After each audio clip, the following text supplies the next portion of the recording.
28 de abril al 8 de mayo somos parte de un evento único. Vení a vivir los Juegos al Parque Único Suramericano. Ingresá a rosario2022.gov.ar. Selecciona comprar tus entradas aquí y luego el día al que querés asistir. Elegí la cantidad de entradas, completa con tus datos y finaliza la compra. No te quedes afuera. Todos somos parte.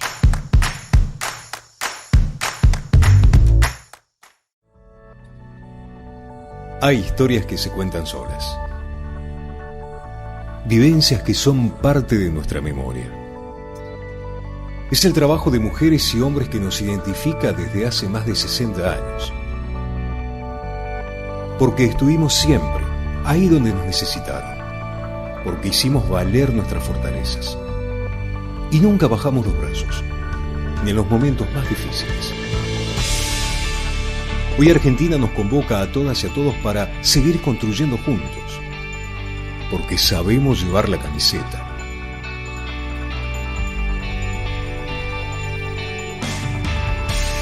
En cada laboratorio,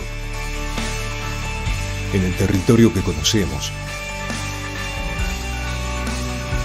en el saber que generamos todos los días. Nuestra bandera son millones de compatriotas, de La Quiaca a Ushuaia, con quienes escribimos esta historia. Y lo seguiremos haciendo, porque contamos con lo más importante que puede tener toda buena historia: sus protagonistas. Son ustedes. Somos INTA. Es Argentina.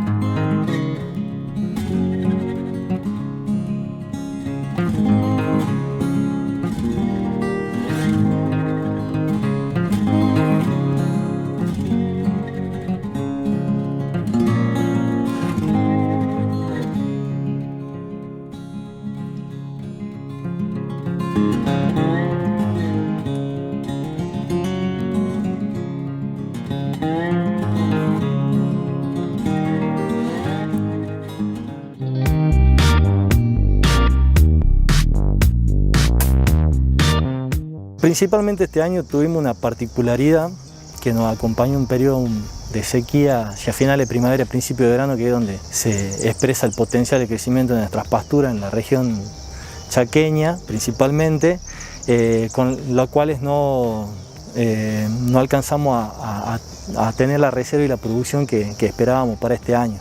Ya estamos llegando a fin de temporada de lluvia, ya las horas luz y las temperaturas bajaron, con lo cual ya estamos llegando hacia el final de nuestra producción de forraje y estamos previendo que nos viene un invierno y una futura primavera con escasez de forraje. Tenemos muchos animales en mala condición corporal, no tenemos reservas forrajeras, por lo cual va a tener que haber una descarga temprana de hacienda de los campos. Vamos a tener destetes que va a haber que anticipar, y estos destetes obviamente conllevan un manejo sanitario adecuado. Lo ideal, como todo manejo, es hacerlo previo al destete, ya que el destete es un momento de mucho estrés para el animal. Entonces aprovechar ahora la época de vacunación de aftosa, que arranca en marzo, en los cuales hay una juntada de la hacienda en todos los campos en general, y tratar de hacer un calendario sanitario lo más completo posible a estos animales, de manera tal que tengan la mejor condición sanitaria para el futuro comprador, y si quedan en el campo como recría, como futuras hembras, pase lo mismo. Pero todo pasa por una cuestión de planificación.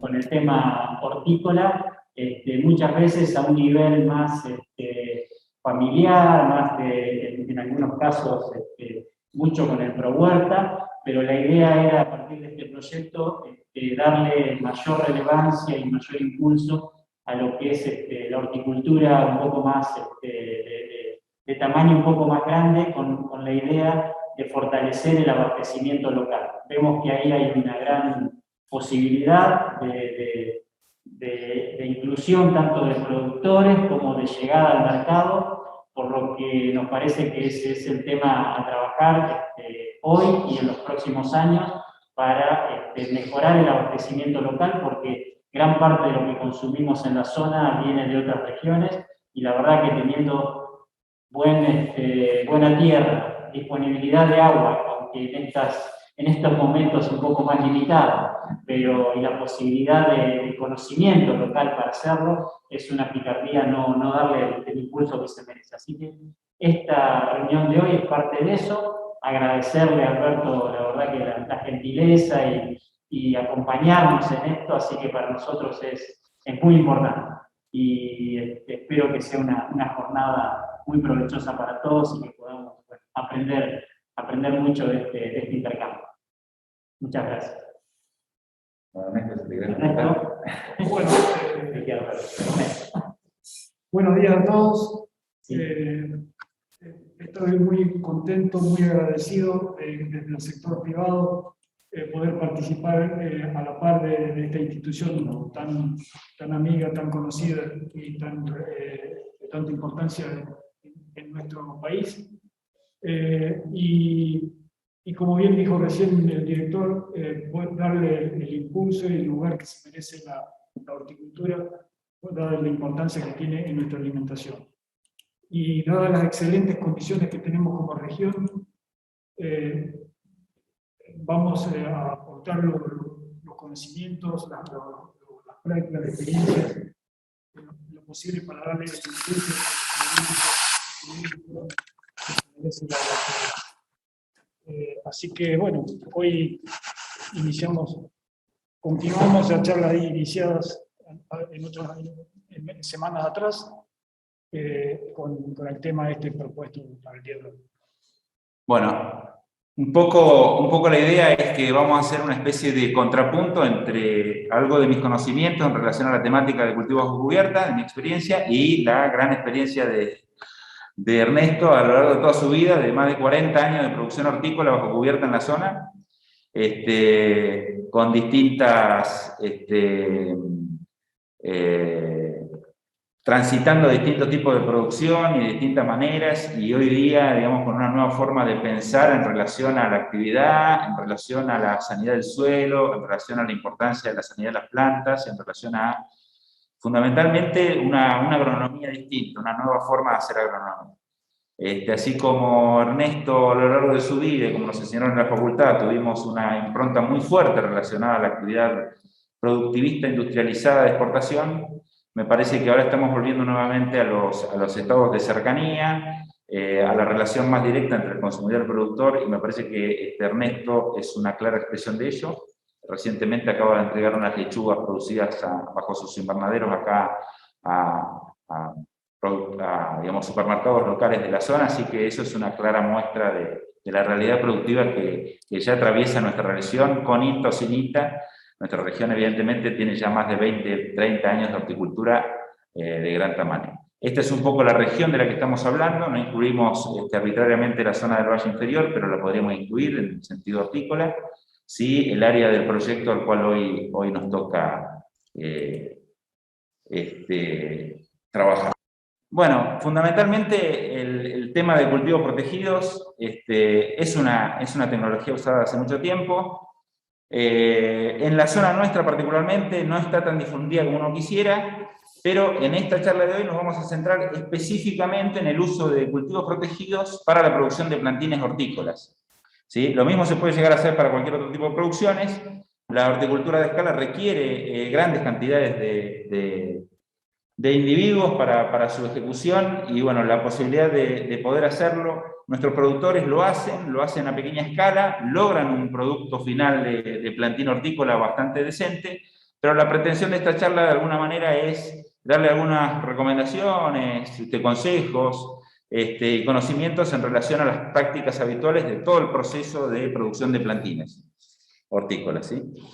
Bueno, la posibilidad de tener un invernadero, las variables climáticas reguladas, como son temperatura y humedad fundamentalmente, pero también una excelente tecnología para todo lo que es lucha antigranizo, el tema de los vientos y lluvias intensas. Los invernaderos también de alguna manera nos permiten tener un ambiente totalmente controlado en ese sentido. Y bueno, y además de eso, la posibilidad que a partir de estas mismas estructuras podamos ir incorporando otras tecnologías, como las son las de riego y las de otro tipo de coberturas y de tipos de calefacción, tanto activas como pasivas. ¿Sí?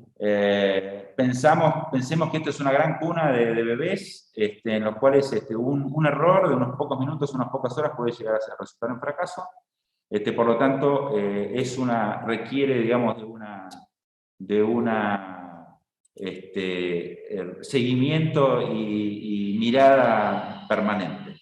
Bueno, por mi parte no hablo más, voy a dejar hablar al especialista, que es el que sabe, y bueno, vamos a ir charlando. En todo caso, yo estoy provocando dudas o cuestionamientos como para que vos puedas ir guiándote y charlando con tranquilidad. Bien, pensé que iba a hablar un poquito más. Estaba entrando en calor, pero largó el micrófono rápidamente. Bien, tenemos bastante para decir acá. La necesidad de trabajar con plantines con alta tecnología como la que hacemos se debe al altísimo costo que tienen las semillas, mayormente híbridos, a la necesidad de una sanidad de mucha excelencia, un plantín totalmente sano para no arrancar ya con problemas como ha sucedido tradicionalmente cuando se han hecho los almácigos en la misma chacra del productor, y la calidad de un plantín equilibrado. ¿Qué significa esto? Equilibrado. Que un plantín que está bajo condiciones protegidas, luego se lo saca al medio, está expuesto a los vientos, expuesto a todas las condiciones climáticas que a veces son agresivas. Todos lo bien conocemos perfectamente lo que sucede acá algunos días, no todos, pero cuando se desatan vientos, hay alternancias térmicas muy importantes, hay condiciones un poquito extremas, y necesitamos de esta manera asegurarnos el resultado de la plantación. Toda esta tecnología ya muy conocida de muchísimos años, ya muy desarrollada, o sea que permite al productor programar y obtener un cultivo de excelencia desde el inicio. No iniciarse con problemas cuando el plantín está en forma casera. Esto un poco para introducir el porqué de la plantinera. Empecemos del principio, digamos, un poco de dónde podría ubicar un paisano boliviano, un hermano boliviano, su invernadero dentro del predio. ¿Cuáles serían las recomendaciones a la hora de decir, bueno, tengo el terreno, la hoja cero, y dónde usted le recomendaría decir de poner este tipo de cosas? Yo me fui directamente al vivero. Sí, no hay problema, no hay problema. Vamos usando de guía la presentación como para poder ordenarnos ambos. Bien. Está correcto, está canchero en las charlas. Yo te veo un poquito atropellado queriendo bien. La orientación más habitual que proponemos acá para un invernadero es respetando los vientos dominantes. Los vientos dominantes son de oeste-sudoeste, y entonces como que la estructura no interponga, no esté cruzada, por decirlo de alguna manera, la orientación, por ejemplo, norte-sur no sería la más conveniente. Sí, la más conveniente en cuanto a luminosidad, pero no en cuanto a facilitar que no se exponga para que los vientos la tuerzan o la volteen. La accesibilidad, bueno, todo tiene que ser en lugares accesibles, permitan el acceso y la llegada de la mejor manera. Pendientes del terreno, estamos en zonas donde todos los terrenos están sistematizados, mayormente se usan riegos mecánicos, así que si hay ciertas leves pendientes no afectaría en absoluto, porque mayormente trabajamos con riego sistematizado. Las aguas, la calidad y calidad, eso nadie lo pone en duda. No las tenemos a veces con las aguas subterráneas, pero sí es un requisito indispensable. Tipo de suelo, también no ir a lugares extremos, tratar de cultivar en los suelos que normalmente no presenten problemas en el inicio, donde tengamos que hacer primero medidas de mejoras y directamente tratar de apuntar en la horticultura a un suelo de condiciones buenas, aceptables, buenas. En cuanto a la calidad del agua, aguas salobres, ¿qué tipo de práctica vos recomendás en el caso de riego de plantines para tratar de zafar un poco? ¿O pesadas o aguas que no son de las mejores, digamos? Bueno, yo tengo un pozo con el cual estoy trabajando desde hace más de 20, 30 años y bueno, es un suelo normal para las aguas subterráneas que tenemos habitualmente. Hay lugares, especialmente cerca de las bardas, que las sales son bastante elevadas. Ahí sería un poquito problemático. Pero ese condicionante son pocos meses del invierno. Después, en la temporada, mayormente todos los suelos acceden, todas las chacras, perdón, acceden al agua de red, de distribución que hacen los consorcios, o, en el caso de los que están cerca del río, acceden a bombeos. No así los que están en las bardas, que ahí directamente hay problemáticas cerca de las bardas. No me malinterpreten, no en la barda precisamente, sino en las chacras obtenidas pegadas a la barda. Más bien del canal grande hacia el norte. Ahí sí los pozos son mucho problemáticos. Bueno, en los invernaderos, ¿qué es lo que apuntamos principalmente? Producir todo el año.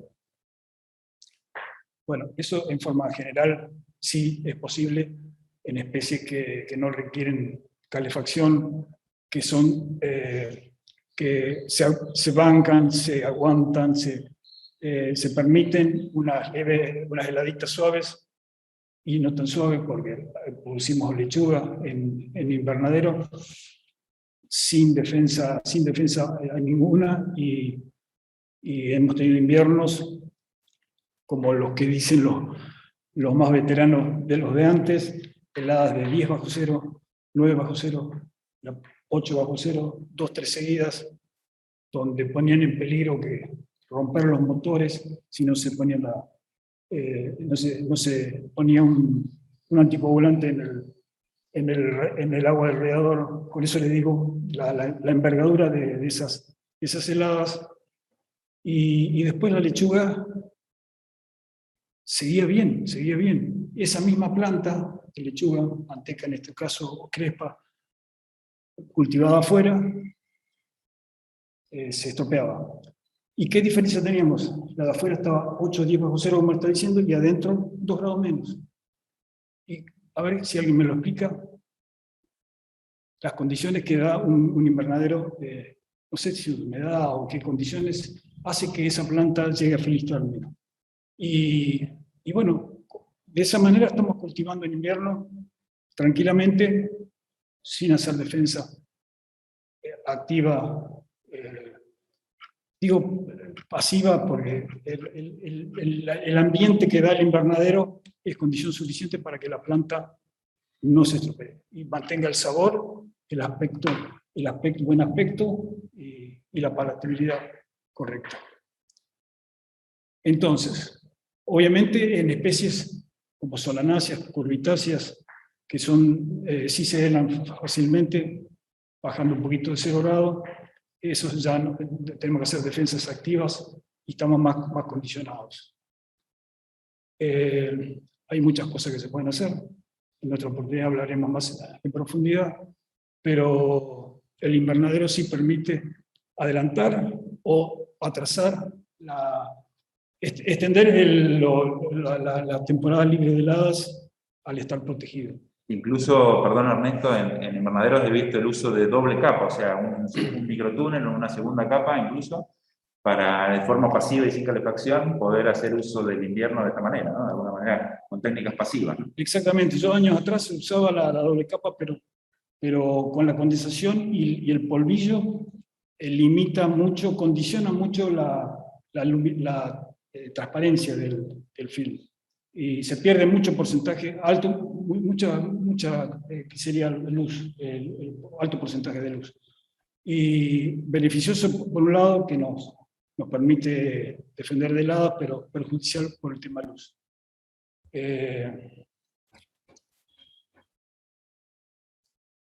¿Cómo seguimos? No sé si aumenta los rendimientos sin poder ser mayor, producción a mayor calidad. Sí, obviamente, al una planta estar protegida en condiciones ideales y un eficiente manejo de la nutrición, de todos los manejos referidos a riego y nutrición, obtenemos la posibilidad de rendimientos muy altos y calidades muy buenas. Esto es lo que se apunta mayormente en explotaciones de alto costo por metro cuadrado, ¿no? Ahora vamos a hablar de las limitantes. Las limitantes, el alto costo. El costo altísimo, pero bueno. Los paisanos saben hacerlo de madera, también hay muchas empresas de Buenos Aires que vienen y replican por ahí un modelo más de Gran Buenos Aires, de un cinturón hortícola más, digamos, con otras características agroecológicas. Por ahí es interesante porque viene con un paquete armado, Sí. en madera, ¿no? Bastante económico, pero efectivamente... Y lo hacen muy bien, lo hacen muy bien y sirve. Efectivamente nosotros tenemos condiciones distintivas, digamos, en relación a eso, ¿no? Sí, está bien. Es algo intermedio y bueno, tiene condiciones limitantes, dado que la madera se pudre, hay que a los pocos años ya empezar a cambiar algunos listones. Después... la hermeticidad. La hermeticidad, el manejo, las ventilaciones, los anchos, la luminosidad, el poder estirar correctamente el polietileno. Bueno, todo eso no es de lo mejor, pero ese costo accesible hace que con facilidad los productores accedan a superficies importantes. Porque si vamos a un invernadero metálico, harían un tercio o una cuarta parte de la superficie condicionado por el alto costo. ¿Tenemos un número en dólar por metro cuadrado aproximado de referencia histórico? Como para tener una idea entre lo que es un metálico, por ejemplo, o un invernadero que puede ser mixto, madera y metal, y uno de madera. De madera casi que es el polietileno, un poco de mano de obra y los palos, y ya el... Sí, no manejo valores de madera porque no... A ver, me lo dicen hace 6 meses y ya con la alta inflación ya ese valor ya queda fuera. Pero en valores en dólares, en cuanto a metálicos, las estructuras que nosotros hacemos, podemos hablar de 12, 13, 14, 15 dólares. Cuando un invernadero... ¿Eso es material y mano de obra? No, materiales son... Solo. Un invernadero, por ejemplo, de una empresa de La Plata, de estos galvanizados, para el clima patagónico, hablan de 26 dólares. Podemos hacer con materiales recuperados de la actividad petrolera a la mitad de un galvanizado y con la resistencia perfecta para la zona. Lo estamos haciendo, de hecho. Las maderas, yo no sé exactamente lo que vale hoy un invernadero de madera, pero debe estar un cuarto una cuarta parte, no lo sé, no quiero hablar por él. Pero bueno. Después... silencio el cosito de silencio. justo esta charla esta que estaba pidiendo que estemos todos. Bueno, no, está hablando ahí un compañero, no lo puedo silenciar ahora. Bien. ¿Qué pasa con, bueno, el tema en el caso de plantines no hay problemas con salinidad porque efectivamente la salinidad es, digamos, no se trabaja en eso, se trabaja sobre un sustrato y el sustrato se va, así que no hay problema en ese sentido, ¿no? No, agua salina no podríamos. No podría. No. Pero las plantineras generalmente las hacemos donde tenemos certeza de tener buen agua, obviamente. No nos vamos a ir ahí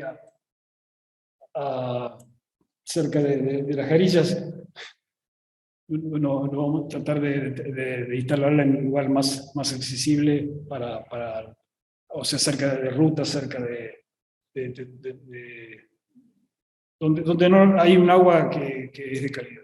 ¿Qué recomendás, Ernesto, en relación a las personas, a la mano de obra, a la gente que trabaje dentro de estos sistemas, cuando esté trabajando el tema de plantiles? ¿Cuáles son las recomendaciones que vos les darías a un operario de este tipo de estructuras como para que tenga en cuenta y pegue el ojo? A ver. ¿Qué cosas tiene que tener en cuenta este operario, digamos, en este invernadero que produce plantines? ¿Cuáles son las recomendaciones que vos le podrías dar? En este caso sería un productor boliviano, como para que no, digamos, le erren en eso, ¿no? Más allá de todo lo que venimos diciendo, ¿no? En el uso de los plantines. Bueno, la mayor problema que se tiene con los plantines cuando se retiran de la plantinera es que a veces no se los deja a la sombra de un árbol o a intemperie y no se los cuida correctamente. Eso ha sido muy notorio en la industria donde trabajan superficies muy grandes, y a veces yo lo he visto y digo, tanto cuidarlos, yo tanto los cuido, los tengo cuidando que no siquiera ni un poquito de marchitamiento, reciban todo lo correcto posible, y después a veces se los maltrata tanto en un productor, siendo que el productor los paga, no los reciben regalados. Bueno, la premisa es el retirarlo a la plantinera y al suelo directamente, a plantación. Y para que el plantín no sufra nada, porque tengan presente que tiene un volumen muy pequeñito de sustrato, la macetita es un volumen muy pequeño y se deshidrata con extrema facilidad. Ese es un tema. Nosotros por ahí regamos cada 2 días y ahora con estos vientos desecantes de estos días que pasó, se nota tremendamente la evapotranspiración y uno a veces piensa que le dio todo el riego. En las bandejas los bordes se nos marchita con facilidad y tenemos que estar atentos constantemente. Y eso que tenemos las mejores condiciones. Así que imagínense cuando sale el productor, que a veces lo lleva en la camioneta, sin lona, así nomás, va desde acá de Allen hasta Campo Grande, hasta no sé dónde, y sin lona, ventilados. ¿Vos recomendarías la compra de un pequeño sistema de riego automatizado para el caso de plantineras, en el caso de los bolivianos, de los pequeños productores que trabajan? No hace falta automatizar, ¿no? Simplemente una bombita con unos microaspersores, pequeños microaspersores y listo. A ver, pero atiéndanlo. Por eso hay que pegarle el ojo. Sí, hay que cuidarlo. Sí, fácilmente. Sí, con los vientos de estos días, cada rato. Bien. Bueno, acá hablamos un poco de las características de los materiales, algo de lo que veníamos hablando, ¿sí? Si son de madera, si son de hierro, acero, etcétera. Algo hablamos. Nosotros, como una solución intermedia, si bien Wolfsmith tiene unos muy lindos invernaderos, en principio recomendamos todas las formas redondeadas, ¿no? Evitar la mayor cantidad de ángulos posibles a la hora de este tipo de construcciones, ¿sí? Por lo tanto, la cumbrera esa parabólica es muy virtuosa en cuanto sobre todo a la velocidad de los vientos que corren en nuestra región. Sí, la vida del polietileno es el correcto tensado. El polietileno tiene que estar, yo a veces digo, y golpeo, y digo, tensado como una cuerda de guitarra. El ton que hace cuando uno lo golpea. Yo hablo de cultrum, se escucha como un cultrum, un tambor. Eso indica bien tensado y no tiene que hacer el flameo, el plop, el golpeteo. Ni para un lado ni para el otro. Eso lo deteriora rápidamente. Hemos tenido casos, he conocido gente que años atrás tenía invernaderos que ponía, cada 2 años lo cambiaba, después ponía un polietileno. Nosotros usamos siempre 150 micrones, siempre. No hemos cambiado nunca y no tenemos problema. Hay gente que pone 200, se la rompe igual. Digo, no, está mal diseñado tu invernadero, pues ese polietileno debe estar golpeando. Bueno, entonces gastamos muchísima plata cuando está mal diseñado el invernadero. Y el buen diseño y esa forma de redondeada que decía José Luis facilita ese tensado, ese correcto tensado para que la vida del polietileno sea la mayor cantidad de años posible. Logramos 5 años perfectamente. Hago la aclaración que en los veranos con los sol intensos ponemos media sombra, entonces bueno, eso hace de que lo recomendado de fábrica de 3-4 años se extienda a 5 años. Y bueno, y tenemos algunos casos que con algunos parches de por medio logramos hasta 6 años. La oposidad es un problema. Nosotros en pequeñas estructuras, en un principio recomendábamos 200 micrones, dada su fortaleza. Ahora nos decían que la dureza de 200 micrones a veces, para este tipo de invernaderos del valle, que se tienen que abrir y cerrar, a veces complicaba porque se rompían, no eran tan amigables como uno de 150, por ahí que es un poco más fino, que por ahí tiene un poquito menos vida útil, pero que efectivamente es más manejable. Bueno, yo ahí me refería al techo.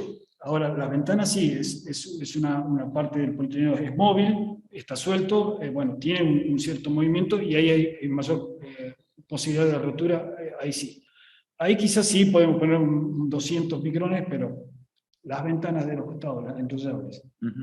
Hablando del techo, no. Con 150 bien colocado, anda perfectamente y no hay por qué gastar más plata en algo. El día de esa tensión del nylon tiene que ser un día soleado, es fundamental, con viento, con buena temperatura. Ojalá podamos tirar como una sábana arriba de la estructura del nylon, como se caliente un par de horas y que uno lo ve que empieza a flamear y parece una telita, se empieza a poner como una telita. Ahí ya empezar a trabajar en la tensión. Es fundamental, es el ABC, es la base, digamos, de la durabilidad, sobre todo el polietileno, que es un costo fundamental en este tipo de actividad, ¿no? Y qué importante pasado a ser ahora, en este momento. Material que está en dólares. Hablamos de algunos tipos de invernaderos, el LDT, el VT, cualquiera de los que lleva componentes químicos para invernadero. La forma más casera y sencilla de darse cuenta, para que no sea un invernadero común, es tirando una puntita. Si se pone blanco, quiere decir que tiene aditivos químicos. Si queda transparente, ese no se usa, es invernadero de obra, no nos sirve, se pulveriza en meses. Así que mucho cuidado con eso. Los que ya saben que es así, no va a haber problema.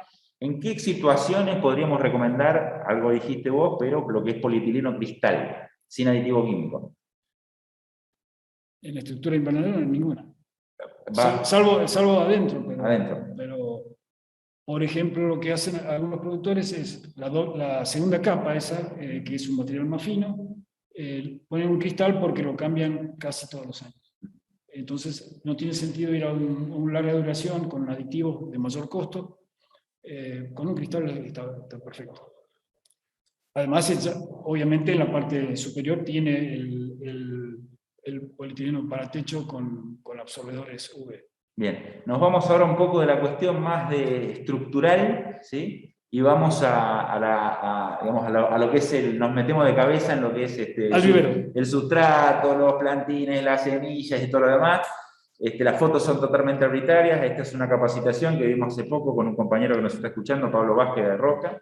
Estamos haciendo un bocashi. Nosotros desde el proyecto promocionamos fuertemente todo lo que son los biopreparados, muy cercana a tu mirada nueva sobre todo un uso sobre todo de abonos orgánicos, ¿no? Amigables con el suelo. De eso hemos hablado, pero Ernesto está en una situación muy feliz con este nuevo tipo de insumos y de usos, así que estos tienen que ver con eso también, tienen que ver con la posibilidad de que en cada lugar nosotros podamos hacer nuestros propios biopreparados, tanto para la sanidad y la salud del suelo, como para, por carácter transitorio, la sanidad y la salud de las plantas. Entonces, bueno, nada, los biopreparados es una línea temática que estamos empezando a construir y reconstruir con muchos, y creemos que es el camino a transitar en relación a lo que es la sanidad del sistema.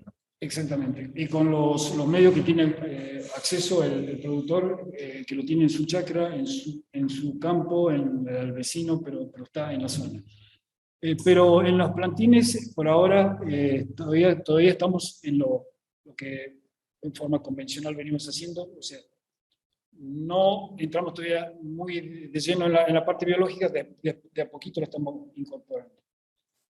En la preparación de sustrato, de sustratos, yo cuando años atrás hacía mi propia formulación, lo que lograba era, o sea, no tenía las máquinas correctas, las mezcladoras adecuadas, no había homogeneidad en los lombricompuestos, entonces en una misma bandeja tenía mucha heterogeneidad en el tamaño del plantín. Obviamente porque recibía distintas cantidades de nutrientes y entonces no era muy vistoso, comercialmente tenía que serlo, es muy importante que la bandeja esté parejita, y entonces, bueno, desistí de eso y desde muchísimos años estoy con los sustratos convencionales comprados a base de turbas, mayormente nacionales, pero sí pueden ser importadas también. Y en mi caso sí con las nacionales, y mezcladas con perlita y con algunos aditivos.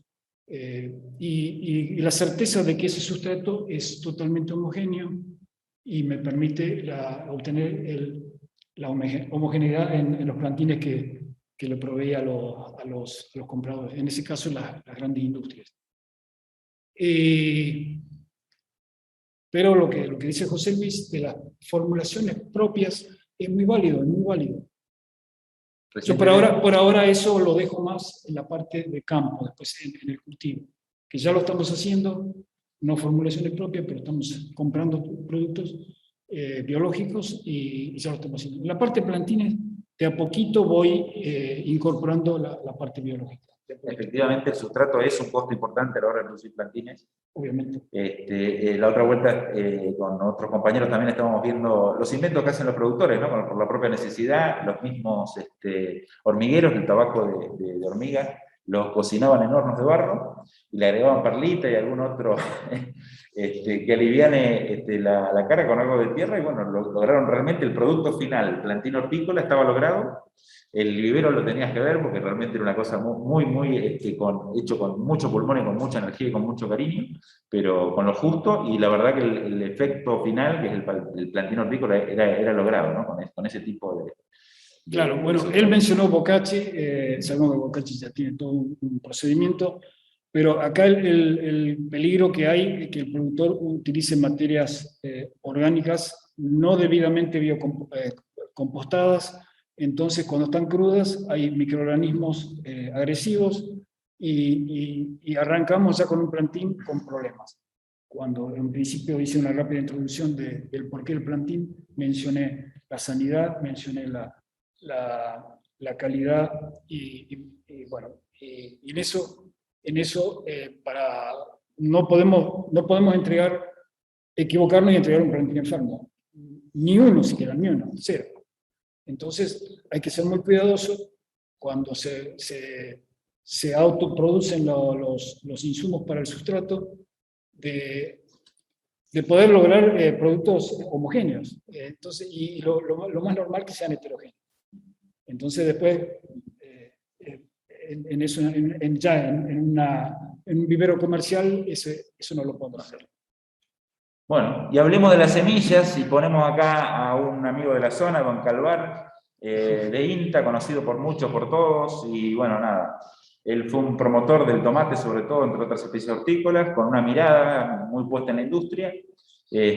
Todavía nos está dando la posibilidad de poder hacer difusión de mucho de su trabajo, así que estamos ahora sembrando algunos de sus tomates, pero un poquito hablemos de las semillas, la importancia. Nosotros enfatizamos las semillas locales, enfatizamos las semillas de producción propia, pero sabemos que hay todo un mercado industrializado, digamos, en el sentido de los híbridos y quién es el dueño de la semilla, y los costos también que eso implica, ¿no? Que también forma parte de este juego. ¿Qué tema el de la semilla? Lo vivimos a diario, la gran dificultad que tienen los productores es acceder a los híbridos comerciales recomendados. Los híbridos comerciales recomendados son los más caros y bueno, es un problema muy serio para afrontar, para el productor, un desembolso de dinero muy grande. aprovecho de saludar a don Delio, que realmente le tengo mucho cariño. Ahora hace un tiempito que no lo veo, realmente he compartido muchas charlas, sobre todo en mi historia de producción, y él en su parte profesional acá en el INTA. Realmente me quedan recuerdos muy, muy lindos. ¿Cuántos Delios más necesitaríamos para tener nuestra genética o por lo menos haber continuado lo que él hizo y quedó ahí un poquito? Estamos en eso, estamos retomando la posta. No es fácil el trabajo de un genetista, pero bueno. Y llegamos a la siembra. Ya tenemos la semilla, tenemos el sustrato, tenemos la bandeja. Bien.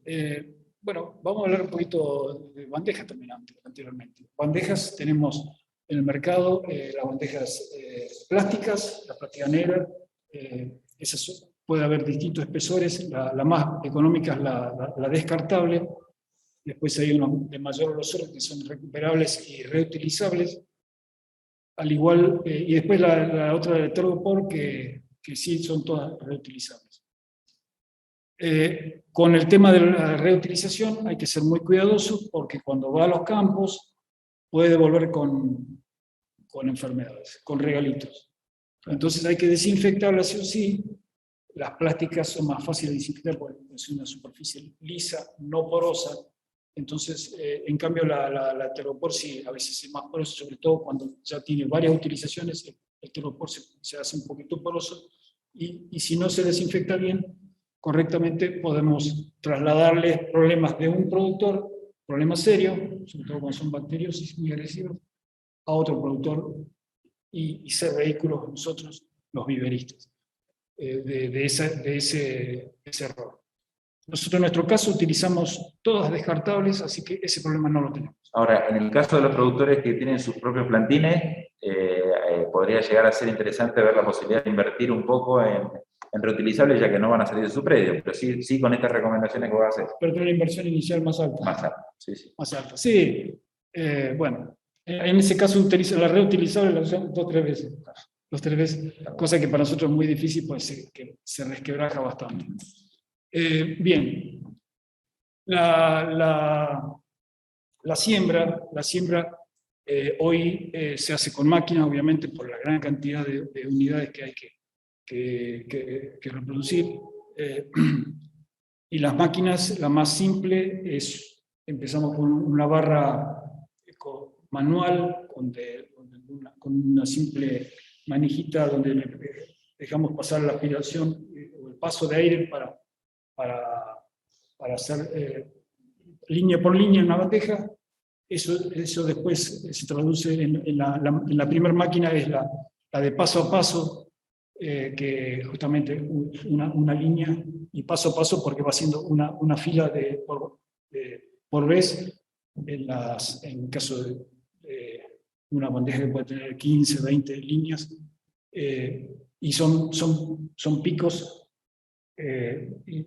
individuales por celda, en una sola barra. Esa sería la maquinita paso a paso, que va línea por línea, pasando la bandeja hasta completarla en la siembra. Esas son las sembradoras más comunes. Después estaríamos las automáticas a rulo.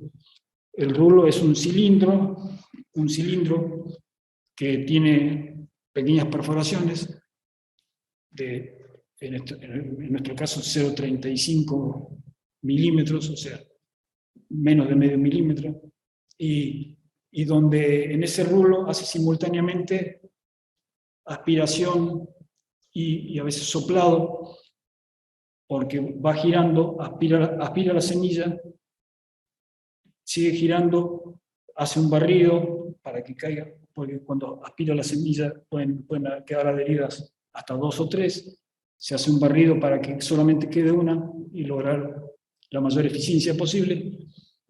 Y luego, en ese giro, cuando la bandeja va pasando por debajo, en un momento hace un soplado donde suelta la semilla y la hace caer en las celdas de la bandeja.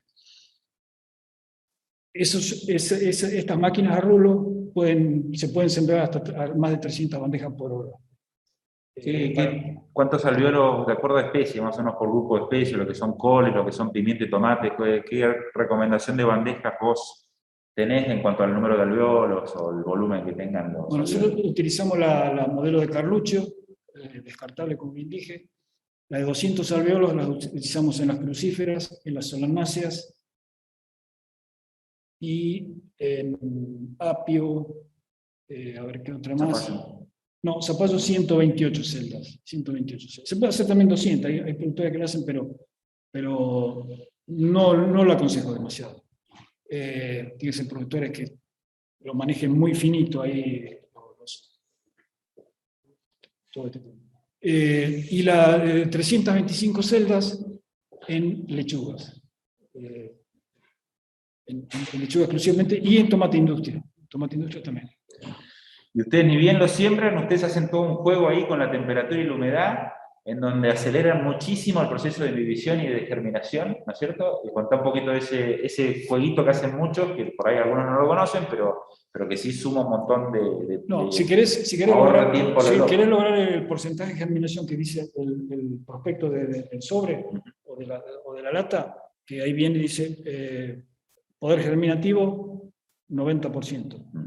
85%, 87%, 92%. Si querés acercarte lo mayor posible a eso, que eso obviamente está obtenido en estufas de germinación, en laboratorio, tenés que pasar sí o sí por cámara de germinación. Entonces, se hace la siembra, se hace el riego, la bandeja terminada, se introduce una cámara y se tiene a temperatura constante, en caso de las solanáceas, entre 24 y 26 grados continuos, durante 3 días en caso de un tomate, durante 5 días a 6 días, 4 o 5 días una berenjena y 6 días un pimiento, una ají a veces puede ser un poco más, pero alrededor de 6 días, y luego va al invernadero. Tengan presente en el invernadero, tener esas temperaturas que les mencioné continuas es imposible. Durante el día, por ahí con un poquito de sol, se obtienen con facilidad, pero durante la noche bajan y bueno, sería un costo altísimo tener temperaturas altas. Todo eso se manifiesta inmediatamente en los porcentajes de germinación que obtenemos en la bandeja. Y entonces en eso hay que ser muy prolijo. Bueno, acá puse trasplante, en realidad en el caso que lo ameriten, no necesariamente todo requiere trasplante, la mayoría no requiere trasplante. Por ahí podés comentar un poco, yo ahí puse producción de plantines. ¿Te referís a qué? No, hoy se trasplanta todo. Claro, perdón, el repique, en el sentido de estas plantas que vos estabas haciendo para tus pimientos, bueno. por ejemplo. No, porque tiene que ver también con el uso del espacio y tiene que ver con a veces formas de manejo que no necesariamente todo el mundo las hace, pero que de alguna manera es muy virtuoso. Terminar con una lechuga invernadero de 87 días sin calefacción y a continuación entrar con un pimiento que tiene más o menos un porte de este tamaño, ¿no? Bueno, más. Eso es una ganancia en tiempo, es una inversión en plata, pero es un fruto concreto en cuanto a... Sí, bueno, nosotros nos damos el gusto de hacerlo, el plantín de pimiento que ahora estamos trasplantando, para no tener que anticiparlo tanto y no tener ese alto costo de calefaccionar los invernaderos grandes, no de las plantineras, sino ya la plantación definitiva al suelo. Lo pasamos de la bandeja 200 a maceta. Entonces, bueno, José Luis mostraba, parecía el pescador que estaba contando la trucha salmonada que sacó. Pero sí, los plantines que estamos plantando ahora en este momento son de ese tamaño, así grandes, tan espectaculares, y bueno, nos permite hacer una plantación tardía, pero ya estamos escapando casi totalmente de la helada, porque la posibilidad de helada ahora es muy baja y muy fácil de defender dentro del invernadero, así que nos permite tener 2 hectáreas de pimiento, que es la que vamos a producir este año, y sin defensa de helada. Pero obviamente vamos con un plantín que nos llevó casi 4 meses hacerlo. Arrancamos una bandeja 200, de este tamaño de plantín, después se pasó a una maceta y ahora recién lo estamos trasplantando. Y pretendemos entrar al mercado como cualquier otro productor, y si podemos antes también. Con un repique. conseguiste casi una maceta de un plantín de pimiento de casi de maceta del 10. Porque estamos hablando Sí, de sí, un poquito menos. 8. Sí, 8, sí. Nutrición. Perdón, nutrición.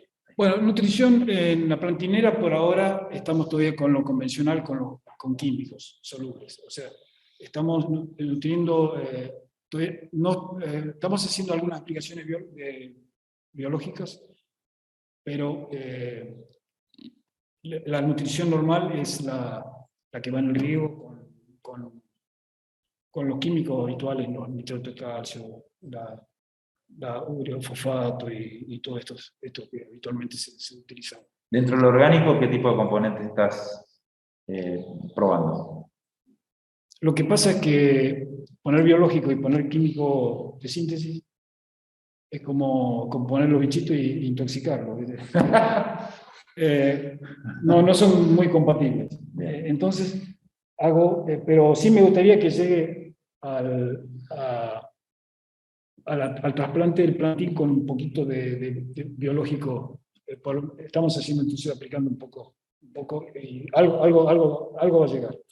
En la maceta es más fácil porque el volumen es más grande, pero en una bandeja es un volumen tan pequeño. ¿La definición de aplicación o no a qué responde? ¿Es una práctica habitual, ya lo tenés sistematizado, o tiene que ver con una identificación visual del estado del cultivo, etc.? No, ya lo voy haciendo sistemático, de forma sistemática. ¿Cada cuánto? Una aplicación semanal. Semana. Sí, a veces hasta 2. Y cuando lo veo un poquito desequilibrado en plantín por alguna razón X, no me gusta. Ponerle el bio es el lixiviado que tiene todo el bicherío, repetirlo 2 veces o más, lo hacemos repetir. Y eso equilibra la planta y ya le da. Y la prepara para ir al campo ya con una buena cantidad de biológica interesante. Porque después en el suelo también, ahí sí ya le damos con todo. Bien. Hablemos de sanidad, y ahí puse la foto. En realidad hay un cultivo hortícola atrás, pero le puse la foto de este hombre, que algunos lo conocerán, es de Río Colorado, es un productor 100% agroecológico.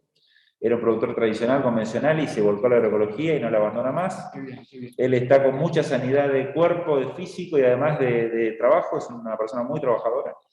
Y bueno, están trabajando realmente parte bajo invernadero y parte a campo, con muy buenos resultados prácticamente todo el año. Y bueno, hablemos de sanidad ahora entonces también de los plantines hortícolas. ¿Cuáles son las consideraciones? Sí, felizmente tratamientos son muy pocos, muy básicos. Un fungicida y algún insecticida para un pulgón y un trip, pero eso se hace preventivamente. Preventivo. No hay mayormente problemas dentro de la plantinera, pues los tiempos son bastante cortos, pero bueno, hay que estar atento también, o a veces algunos foquitos pueden aparecer. Pero, y ahora aplicando un poquito de bioinsumo, noto más, no sé si es el deseo o la apuesta que yo le hice, pero las noto más, las veo sanas las plantas, las veo sanas, felizmente. Bien.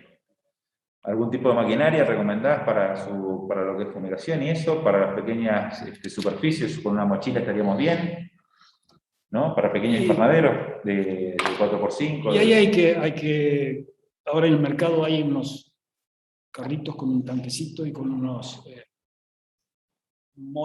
motocuradoras, pequeñas motocuradoras, lo llaman carretillas, no sé cómo. Nosotros tenemos una que se llama Abelarda, si la buscan en internet, Abelarda es una fumigadora de esas con un pequeño motorcito de batería, lo que más pesa la batería, pero digamos sirve para ese tipo de cosas. Bueno, ahora, yo estaba, la que estamos utilizando con motorcito de explosión, pero las de batería, las eléctricas también. Muy cómodas, muy versátiles incluso, porque se pueden hacer en un solo eje, en una sola rueda, y con 2 patitas transita por todo el invernadero cómodamente. Sí. Hay cosas muy interesantes, muy lindas y muy prácticas. Y no tener que a la espalda todo, porque realmente a veces la cintura y la espalda terminan. Es una de las cosas que tanto desaniman, tanto cansan de la horticultura, ¿no? Bueno, acá tenemos sería el producto terminado, el final de todo este cuento, que es el plantín que lleva a campo, ¿no? A mí me surgió una pregunta, desde mi propia experiencia, que tiene que ver con cómo es el cálculo desde que vos sembrás, con todos estos truquitos que vos tenés para ganar tiempo y lograr el plantín de la manera más rápida posible, más sana, más nutrida y demás, hasta que efectivamente viene el productor a buscar, Ernesto, queremos la bandeja, y vos o por ahí llegás 2 días antes, o por ahí te falta una semana. ¿Cómo son esos cálculos, más allá de que las variedades de la especie vienen con sus tiempos fenológicos y demás, pero me parece que es un tema... Esto es biología, la biología no es una ciencia exacta, y entonces los días del plantín, obviamente con las temperaturas van variando, entonces un plantín, sobre todo en la lechuga, es muy notable, está terminado antes, o a veces se atrasa, y a veces el productor viene, me dijiste que estaba para hoy, y todavía no está, o todavía le falta, está un poquito chiquito. A ver, que esté un poquito chiquito no sea el problema. Lo que más hay que mirar es que el sistema radicular esté compactado y no débil, porque al sacarlo de la bandeja se desarma. Entonces tiene que estar bien armadito el sistema radicular, más que el sistema aéreo. Obviamente el sistema aéreo también en consonancia con el desarrollo radicular, pero las raíces fundamentalmente porque eso es lo que tiene que estar en buen desarrollo. Y sí, a ver, ser tan exacto, dije tantos días y está de tantos días, pero mantenemos un diálogo, como hay teléfono, todo el mundo tiene teléfono, entonces se les avisa cuando el plantín se adelanta, mira, tu plantín ya está, por favor vení, que no preparé la tierra, que tengo que preparar urgente, que no la desocupé, que tengo que cosechar, que me agarró la lluvia y está húmeda. Bueno, hay innumerables cosas que son las cotidianas y que tienen todos los productores, y bueno. Pero podemos decir que tenemos más o menos una semana de error, sería, dentro de 10 días, una semana. En el invierno a veces. Más. Pero bueno, son las variables que todos los días estamos detrás de... Llamó el productor preguntando por el plantín, están los plantines, a veces vienen, o mayormente preguntan, entonces vamos, miramos, consultamos, sí, tu plantín ya está, le faltan 3 días, venite la semana que viene, o apurate que se nos está pasando. Esto es cosa de todos los días. Bien, en cuanto a la calidad de un plantín, a la hora de ver el plantín, vengo yo, te encargué plantines de pimiento, levanto el pancito, ¿cuáles son las cosas que hay que ver? La calidad es lo que hay que lograr diariamente, porque el productor está accediendo, está trayendo semilla cara en algunos casos, o aunque no sea una semilla cara, sea una semilla económica, tiene que tener un plantín de excelencia, por eso va al plantinero a encargarle y a comprarle el plantín. Y además la horticultura hoy es con plantines, ya no se hace más almácigos, no se hace más indirecta. La horticultura de estas últimas décadas ya es, no se discute, es todo con plantines. Una cosa que no hablamos, pero que me viene ahora a la memoria, cuando muchas veces se hacen plantines la primera vez, por poner una nueva superficie húmeda, la raíz pasa por abajo de la bandeja de germinación. ¿Sí? O sea, la raíz trasciende. ¿Sí? Eso cuando está el suelo. En algún momento, o al principio generalmente, no, cuando está el suelo, o cuando lo ponemos sobre un sustrato sin querer, la raíz aparece. Claro, por eso se pone suspendida, cosa que cuando sale del agujerito afuera se autopoda. La raíz no puede estar al aire libre, y entonces ahí muere, a ver, no sigue creciendo y se queda confinada en la celda de la bandeja. Eso es algo que no dijimos, pero que es muy importante, porque muchas veces pasa que... Claro, por eso está a 30, 40 centímetros en el aire la bandeja, para que la raíz quede confinada. No se le ocurra salir.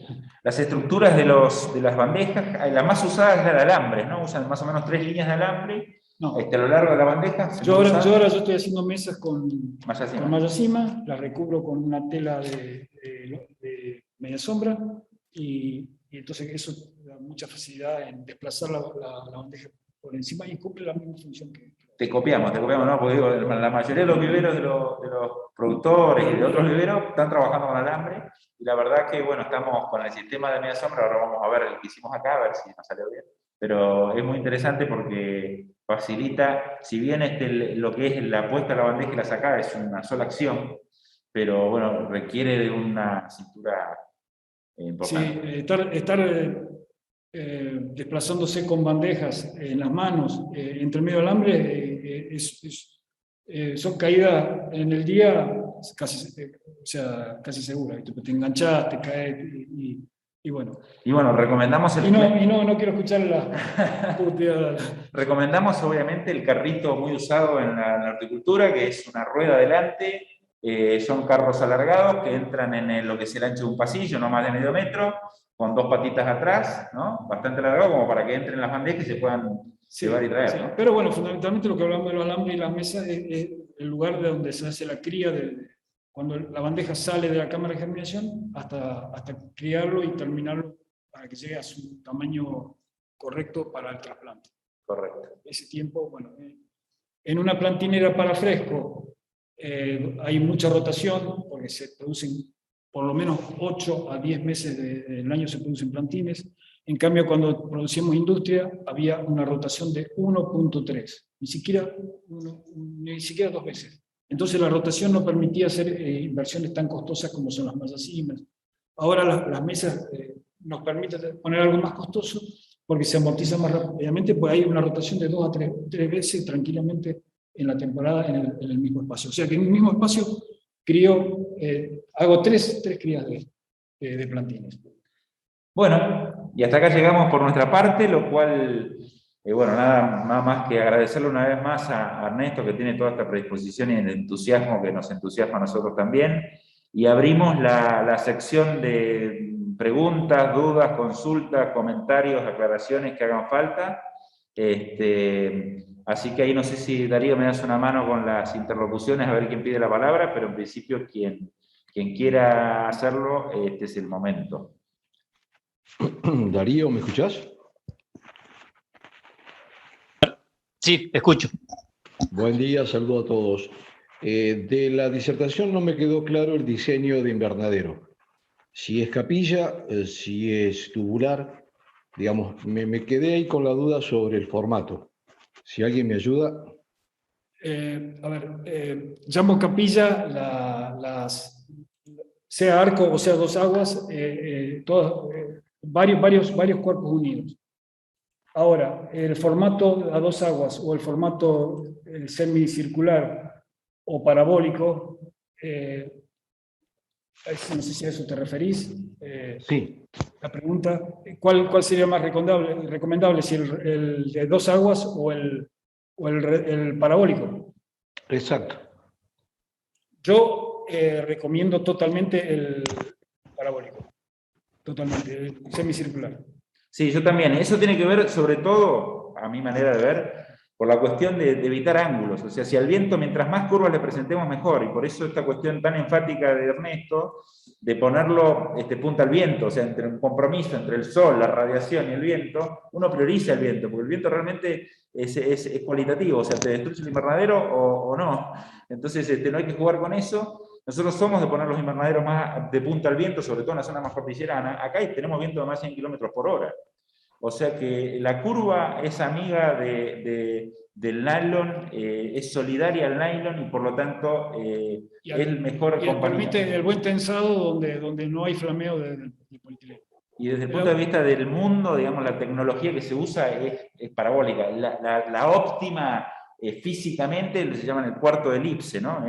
Es un cuarto de una órbita. Esa es la mejor forma de aprovechar la radiación del Sol, lo cual requiere una curva muy específica porque tiene que ver con la orientación y muchas cosas más. Pero digamos, lo parabólico es lo que... A ver, en la parte parabólica también tenés zona de sombra y zona de más luminosidad. Y eso, independiente, solamente en el verano, donde tenemos con verticalidad total el Sol, casi desaparece, pero si no, siempre la tenemos, y sobre todo en donde está muy inclinado el Sol, en los meses invernales, otoñales. Pero para eliminar esa zona sombreada tenemos que hacer la orientación norte-sur. Y norte-sur la desaconsejamos porque doy prioridad al viento y me gustaría tener las dos cosas al 100% en su mejor situación, pero respeto mucho el viento, porque realmente los vientos patagónicos han condicionado a muchos y le han estropeado y le han roto totalmente las estructuras a muchísimos productores. Y donde hay un agujerito en el invernadero, tápenlo, cuídenlo, porque donde entra el viento, la imagen que se tiene que hacer es que explota. Hacen de cuenta que explota el invernadero, porque eso es lo que pasa realmente. Quiero aprovechar también de lo que ya dije un montón de veces, esta oportunidad de trabajar en conjunto con el INTA y tener estos momentos de charlas, tener estos momentos de difusión.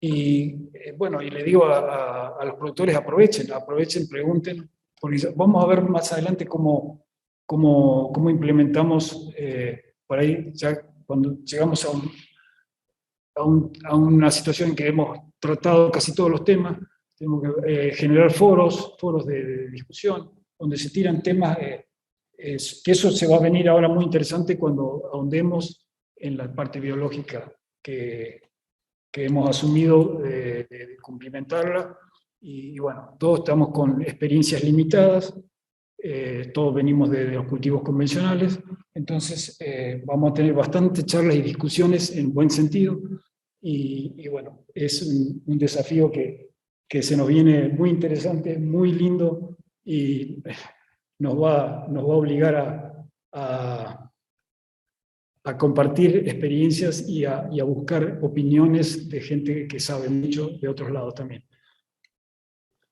Y bueno, y acá el rol fundamental que tiene el INTA, obviamente, como institución, ya lo han asumido, así que lo vamos a aprovechar lo mayor posible. Antes que te vayas, una consulta sobre ¿cómo chequeo la calidad de la semilla o a dónde adquiero? Si es que hay alguna recomendación sobre la adquisición de semillas. Siguiendo tu charla me decías que es la parte, digamos, cara dentro del esquema. ¿Qué recomendaciones nos harías respecto a la semilla? Mayormente lo que está de las semilleras conocidas, no hay dificultades. Generalmente son semillas que germinan lo que dice en la etiqueta. Ahora, ¿qué pasa? Empezamos a aparecer con semillas, una bolsita, semilla que junté de acá, que junté de allá, bueno, hay las semillas que llamamos caseras, o las que estamos recuperando de viejos híbridos. Bueno, ahí a veces tenemos que ser un poquito más cuidadosos. Cuando son semillas muy económicas, son varietales, no son híbridos, en muchos casos lo hacemos siembra doble. Entonces nos aseguramos de que va a estar al 100% de las celdas con un plantín, cosa que con un híbrido no lo puedo hacer. Pero bueno, cada situación es distinta. Y obviamente el costo y la disponibilidad de semillas en cada situación es muy distinta. Con respecto a eso, Gustavo, te comento, por si no sabías, que desde el INTE, desde el proyecto, estamos apuntando fuertemente a la reproducción de semillas locales. En eso hay un camino de varios colectivos en el territorio que están apoyando y multiplicando en este mismo sentido. La verdad que la variedad que nos da la naturaleza en el sector hortícola es enorme, y a veces nos concentramos en 2 o 3 productos, y nada, la naturaleza es mucho más rica que esa. Tenemos que ser capaces de poder también, que el consumidor pueda también tomar gusto por otras cosas que no lo hace porque no las conoce sencillamente, y en ese camino también estamos transitando con productores, con instituciones y desde el propio proyecto. Ahora las que se compra como híbridos caros, quédate tranquilo que es buena. El mismo vendedor se cuida, porque el productor, al pagar tanto dinero, mira la fecha de cosecha, mira bien qué es lo que está comprando, y ya lo sabe, porque muchos años atrás por ahí no se sabía, no se miraba esos datos que decía la etiqueta, pero ahora sí, ahora todos lo miran, porque Y hoy con lo que los billetes que ponen les duele, obviamente a todos les duele. Y entonces hay que ser muy cuidadosos. Sí, sí. Y el costo hoy de la semilla, que es el híbrido en dólares, hoy es oneroso y realmente es así como dice Ernesto, se cuida mucho de un lado y del otro. Por eso nos parece importante ver la posibilidad de trabajar con variedades y de polinización libre y que cada uno pueda tener su semilla en ese sentido. Entonces, bueno, no es fácil, no es sencillo y en eso también podemos aportar bastante.